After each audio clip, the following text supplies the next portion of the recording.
Alright, what's good, HawkSquad, and welcome back to my HawkBanger recap marathon. So, we're going to check out Casper's Halloween 2018 recap, and this one's called When Michael Myers Terrorized Laurie in Haddonfield After 40 Years. So, I've seen the 2018 Halloween, of course. I thought it was pretty damn good. A great reboot, whatnot. And of course, sequels are absolute crap. I mean, honestly, it was crap. Halloween Kills and Halloween Ends. It was like, what happened, man? What happened? I was like, oh, okay. It's just the writing, the writing, the direction was really kind of losing it for me for the sequels, man, and it sucks. I really enjoyed the reboot, and of course, I've seen every single Halloween movie, of course. Cool in the Rob Zombie ones, cool in the Rob Zombie ones. Oh God, but yeah, HawkSquad. I'm finally back, y'all, once again with HawkBanger Reacts. Like I said before, if you haven't seen my previous HawkBanger recap of Venom, Let Me Carnage, recap by Zephyr, I catch up on every single thing I missed out on, y'all. So we're going to continue that for an entire month. So HawkSquad, further ado, we're going to check out Casper's Halloween 2018 recap right here, right now. Let's check it out. Hit it, hit it, hit it, hit it, get it, get it, get it, get it. So the first mistake these two made was waving Michael's mask in front of him. They think it's sweet out here. They think Father Time done caught up with him. He is at the same man he was 40 years ago. Nope. And the aura got everybody around him tweaking the hell out to the point where they was like, I have an idea. Really? What is it? Let's leave. But these two clearly are sharing one connected brain cell. Temporary restraints are going to stop him from killing you and taking it back, which is why Michael hit him with that taken line. I will find you. And I will kill you. Take it back. I don't even want it for real, big bro. But that's not what W movie Taken. Go see it if you're not seeing it. It is amazing. They did, because they go and visit Laurie's house, and Shorty got that whole tighter than Fort Knox with security cams, gates, headlights, bar doors. She don't want this man Mike to sniff a chance at killing her. I can't even blame her. Bro was out there putting on a masterclass that night, and they tell her that they're doing a podcast on Michael, but she's not saying anything. Yeah, I wouldn't either. My homie started a podcast yesterday, and he's broke. What you gonna tell people how not to be you? So she offers Laurie $3,000, and she opens the gates. Look what that money maker.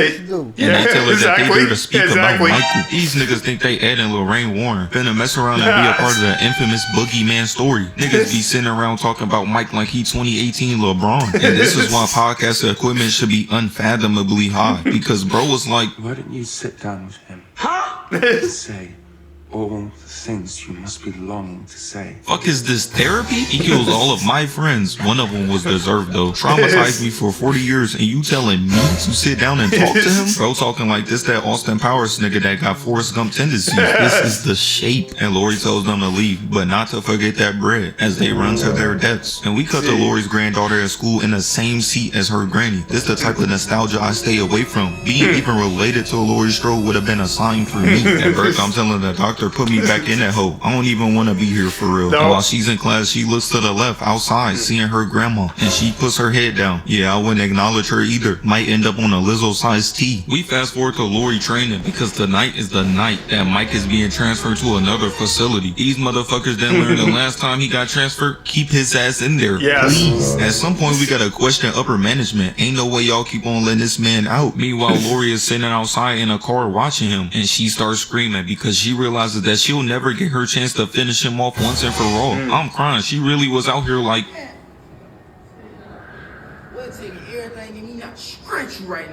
and she didn't know it yet, but she was about to get exactly what she wished for. Because we fast forward to a father and son seeing that they don't let this nigga Fuji tube out again, as him and all the other mental patients are walking around. And lil bro looks to the right and sees that the bus done crashed. On God, I would have known Michael was getting released that night. Would have been staring at the TV like these, but they was unaware. Cause little did he know his pops ran straight to his death. I don't even feel bad. That's what lil bro did for having a good relationship with his father. So after his dad took long as hell, lil bro starts realizing that his pops most likely done got the Tupac meet and greet. He goes out to find him, but lil bro strapped up. Nick Cannon cannot relate, and he starts creeping around, eventually finding an officer laying on the ground dead. And for some odd reason, lil bro starts poking at him, but he's alive and well. And while he's on the ground literally dying, he uses his last few rod wave after a flight of stairs breaths to tell lil bro to run away. But he isn't listening. I'm convinced the casting director be picking kids with 3 people max in their classroom to star in these films, because you niggas is just retarded.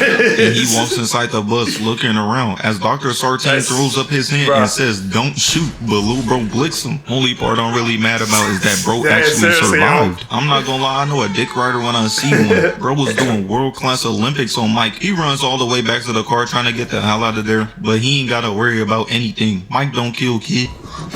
He do now. Yep. Wow. Never mind. After Mike got done giving Lil Bro the Shamar type neck, we cut to Deputy Hawkins and he reports first on the scene. And when he walks around, he sees that Mike done massacred Lil Bro dad, like father, like son, cause he got the Shamar type neck too. And he opens the bus door and Dr. Sartain on the ground asking, did Mike escape? Bro know damn well he escaped. He was probably over there giggling, happy as hell. Knowing what he did now, bro should have left Lil Kobe Jr. there. And then we cut to Halloween night. The deputy tells the mayor that, bro, we need to shut everything down tonight, but he's not hearing it. What are we gonna do? Cancel Halloween? Hey pal, you just blowing from stupid town? Usually niggas have common sense in horror movies. I don't even have anything to say about this. We fast forward to the two podcasters, and y'all remember when I said momentary restraints ain't gonna keep Mike from getting his mask back. Aaron, Joseph, Corey, and Dana Hayes. She asked the guy to tell her where the bathroom is, and clear as day you can see Mike in the back going crazy. He back there bashing bro's brains in. Nigga gonna wake up still having more IQ than Floyd Mayweather. And while Shorty on the toilet fighting demons, Mike comes in showing us he has a new power, a fucking UAV. Because how the hell did he find them? Unc OP as hell. Ain't no way you catching me in Haddonfield. And he starts walking to every stall and kicking them open. I know it smell type crazy in there. She ain't have no disregard for her life anyways. Taking a shit in a public restroom isn't crazy. Mike walks all the way to her stall and starts pulling on that hoe, but she's like, hey, someone's in here. Type shit is he on? Mike done graduated from Freak University with a PhD in sexual assault. You'll never guess who his professor was. He walks away and we cut to bro right here as he's knocking on the glass thinking bro was asleep, but when the camera pans, we see bro jaw is stretched out. Oh man. Bro done gave him the Jogo chin in 4K. And that's when bro walks around the side and sees Unc and a whitey tighties land on the ground in the Caleb City pose. I wouldn't even be that mad for real. I'd much rather get killed by Mike than Art the Clown. Bro be doing mad extra shit. Just take your win and go. Meanwhile, Mike turns back around and walks back to her stall, raises his hand over and starts dropping the teeth he got from bro's mouth. Scene. Oh god. Oh my Should've god. just left bro alone. Now look at you.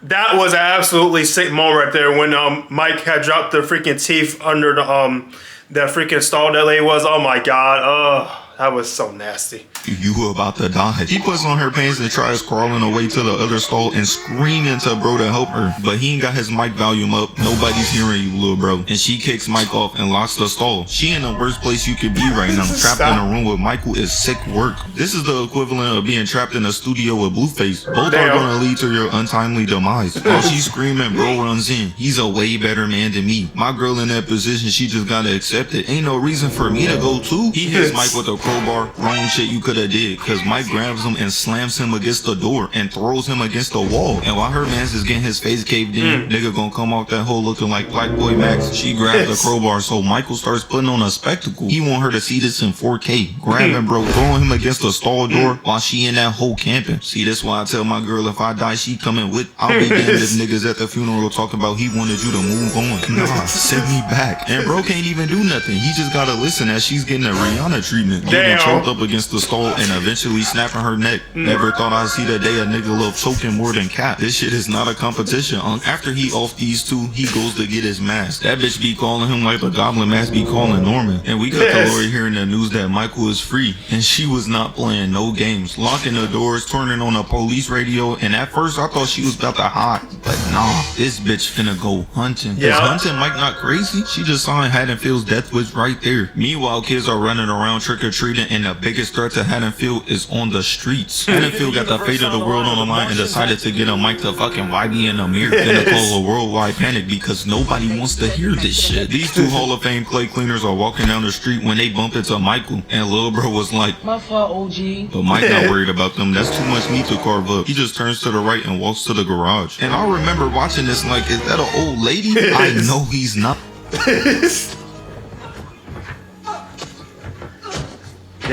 But he did. Yeah, and not sure only did. that, there was a baby in there, and bro walked up to the crib and stopped. What was he gonna do? Kill the baby too? On God, my heart dropped at this point. I wouldn't put it past him. And he walks outside to pick his next victim. Seeing two black people, but he's like, they not worth it yet. He's gonna save them for later. Walking up to this house instead and staring right through the window. With Michael's aura, ain't no way you can't feel it. That Stevie Wonder awareness putting in overtime. After Mike gets done camping right in front of her face, he creeps around the side of the house. Bro got that breaking and entering badge on Hall of Fame. Does nobody in this town know what happened 40 years ago? And while she's looking outside completely unaware of what's happening, Mike behind her in his GGs. He grabs a ponytail, slams her head on a chair and stabs her in the throat and just drops her. Oh my God. Damn. Bro just picked a random single mother of 3 and killed her. This is sick work, bro. Yeah. Doing this shit for the love of the game. Yeah. While Michael was on an absolute killing spree, we cut across the street to Julian and his babysitter Vicky as she's putting little bro to sleep and leaves to go get freaky with her boyfriend. Well, little bro's upstairs hearing a man breathing hard and staring at him from outside his room. And that's when she hears a bump upstairs. So she tells her boyfriend to go check it out, and he's a way better man than me. You not sending me off to my death by the hands of a madman? But foolishly, he walks upstairs and little bro jumps down, telling him he heard a nigga breathing like raw wave upstairs, standing next to his door, watching him. But they not listening. 9 times out of 10, the kids are right because they only target them. And it's safe to say little bro is not lying because his babysitter goes around and checks the entire house, making sure there isn't no niggas with neon type tendencies running around, and puts him back to sleep. But before she's about to leave, he tells her to please close the closet door, and she walks over and tries to close it, but that hole not going, and assuming something's blocking it, she opens it up and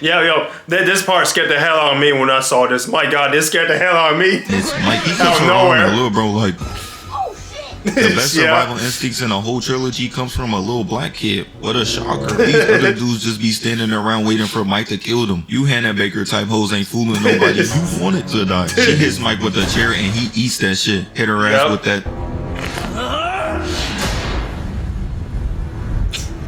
Please. And simply not even doing nothing, letting her run away and fall on her face in the most Looney Tune way possible. Bitch should have been wearing some Sky Zone socks. Now Sky I'm Zone dead. socks. She screams and her boyfriend hears, but Julian does too. Running back upstairs, but little bro like, nah, I'ma let somebody else handle this. Running to get the boyfriend, and of course he goes up there. But Mike done already hit her with that 2-piece. There isn't anything to save anymore, my boy. And he grabs the knife, but they don't even show it. I'm crying. Gave little bro that here nigga damn ass scream time. Deputy Hawkins walks upstairs and searches around the room and looks under the clock, which was clearly a callback to the spawn camper Bob. Meanwhile, Laurie is outside watching Hawkins, and she looks to the right to see that Mike is staring out the window, looking at her. But this is not the old Laurie. She done turned full on YN, shooting at Mike, but it's just a reflection as he walks straight past Hawkins. And I gotta question whoever decided to hire this guy to protect the town of Haddonfield. This is the same man that clapped his teammate back in 1978 because he can't aim. What's next? Is YB in the mirror gonna drop some good music? Deputy Hawkins walks downstairs after following Michael and sees bro hanging on the wall by a knife. And I started thinking to myself,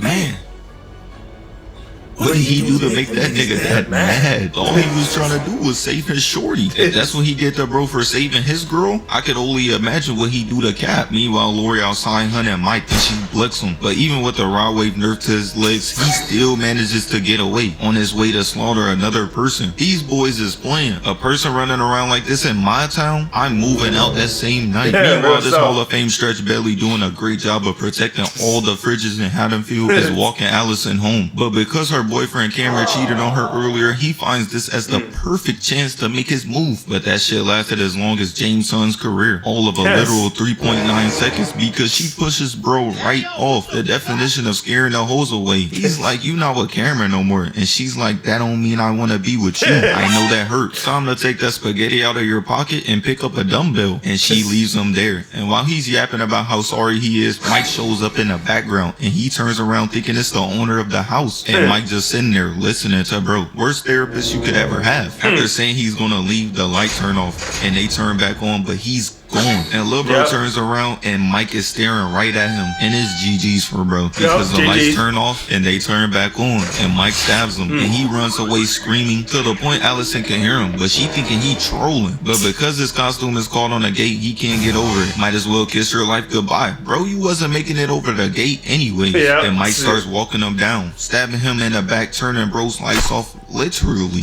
And this isn't even the most diabolical part, because Allison goes back to find him and the lights turn on and Mike done shish kebab, bro, on top of the gate. The kills don't even be the worst part. This is what he does to them after. This man is clearly not right in the head. And Michael pops out the background and she screams and gets the hell out of there. Laurie, a better person than me, I would have been throwing out the biggest I told you souls in a book, but eventually the police find Allison and Mike didn't even want her for real, because if he did, ain't no running away. Her and her mom would have been locked in for ill. Meanwhile, Ray, Karen, and Laurie are all locked away at Laurie's house. She's a way better person than me. On God, I would have been like, fend for yourselves. And Laurie shows them the vault of weapons. This bitch got a whole GTA loadout, and I'm not mad at it, because I would have been preparing for this night too. Because now everybody in the town is realizing that this nigga Michael is building up a VTOL type kill streak right now, and it isn't going to stop anytime soon. After Laurie gets these boys locked and loaded, we cut to Allison, the D1 Glazer, and Deputy Hawkins in a car, and they dispatch that they know where Michael is and pulls up to him. But bro doesn't stop. He keeps going, hitting the gas and running him clean over as he's just laying on the ground. And it's safe to say the doctor was mad as hell, protecting Michael when Hawkins is telling him he's about to pull a bullet in his brain. Ooh, Detective Hawkins is going to threaten us with good gun safety. Bro is refusing to step away from Hawkins, and he like, you know you can go to jail for that shit, huh?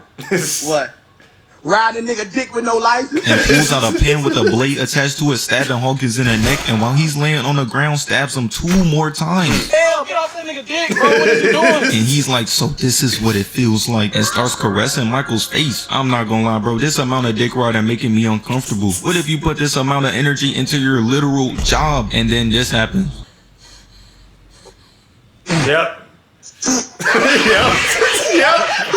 Take that shit off. Bro thinks he's him. He puts Michael in the backseat with Allison, and this right here would have caused me to off myself right there, cause when bro wakes up, I'ma be third world country me. And he takes off the mask, throwing that shit in a car and taking a V. And he starts yapping about how he wants to study Michael and Laurie's relationship, and he drives over Hawkins' body. How this man ended up surviving is beyond me. Like, is he a super soldier? Meanwhile, 2 officers are sitting outside Laurie's house talking about sandwiches. Niggas be arguing over the dumbest shit. But before they get to Laurie's house, Allison tells him he spoke to her, and bro wasted no time pulling over immediately, and the police like type shit they got going on. But before she could even answer bro's question, Michael starts breathing, and it's GG's for bro, because he looks at her and turns around and looks at bro, kicking the seat into him over and over again repeatedly. He's clearly trying to give this man that Koba back, and that's what I like to see. Mike not standing for none of that. Bro gonna take my mask and contaminate it with his shitty ass breath. And while bro's getting his back rearranged by Mike in a metal cage, they try connecting a police cruiser. Shoulda just minded they business. Niggas need to start treating Haddonfield like Gotham. Straight, I ain't seeing nothing going around. Michael takes bro out the driver's seat and starts dragging his body as Allison just runs away. Smartest thing this bitch done did all movie. While the 2 donut defenders decides, let's go check this out, while Michael's standing over him. Bro says his first words and crushes bro's face like a grape with 1 foot. Gonna have niggas in Louisiana salivating over the mystery meat coming out of bro's head. Meanwhile, the 2 donut defenders pull up on Michael and they step out and take a look around, realizing that bro done got the Tupac meet and greet in full effect, and Michael appears in the background. I know his past victims be spectating like, another one,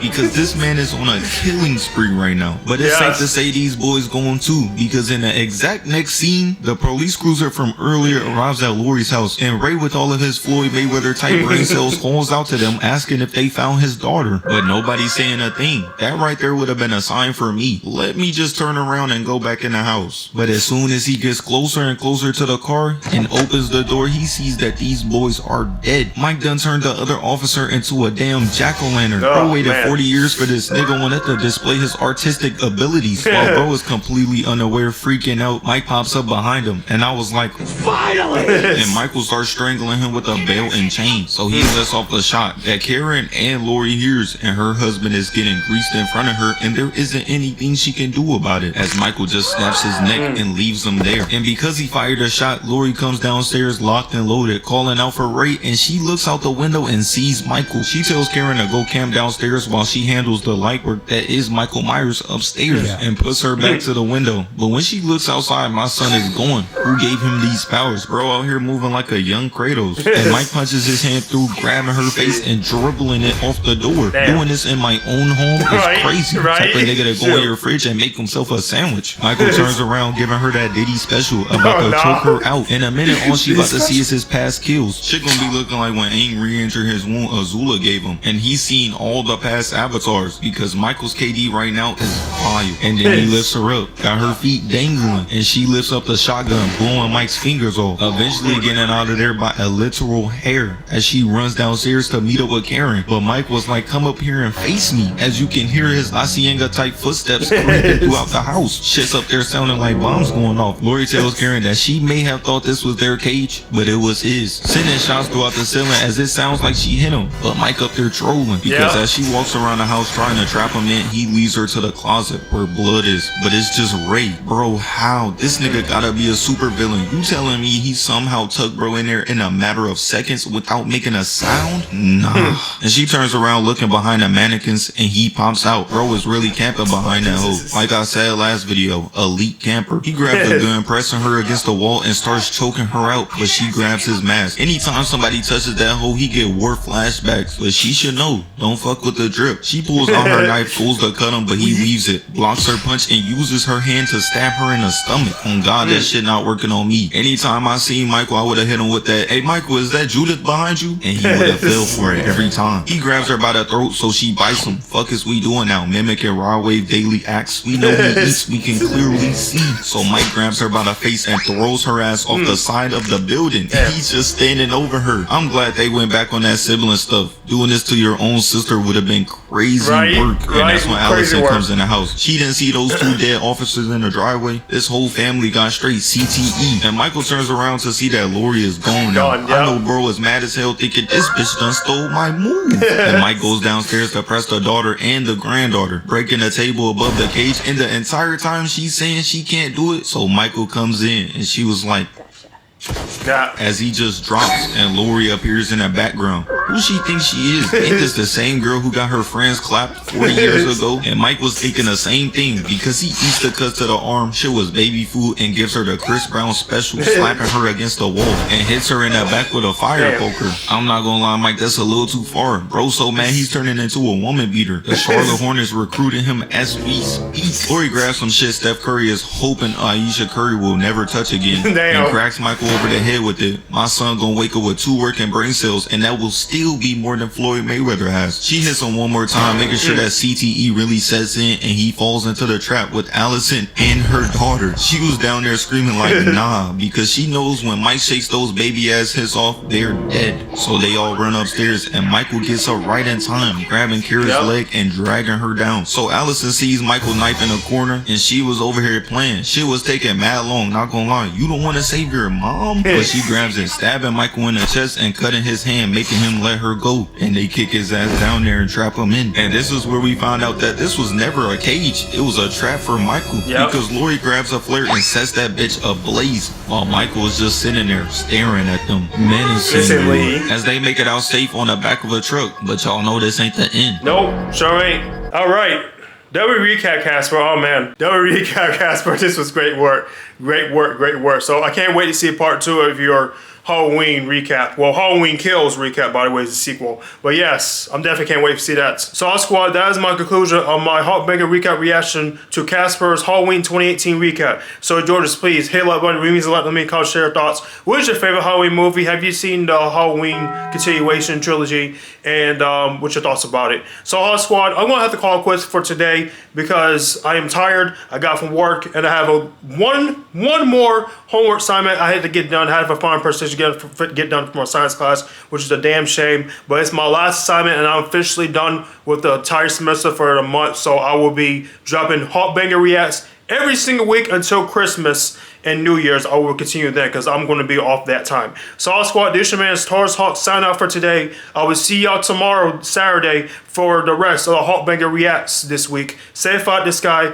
Peace out. Have a great Friday. HawkSquad forever.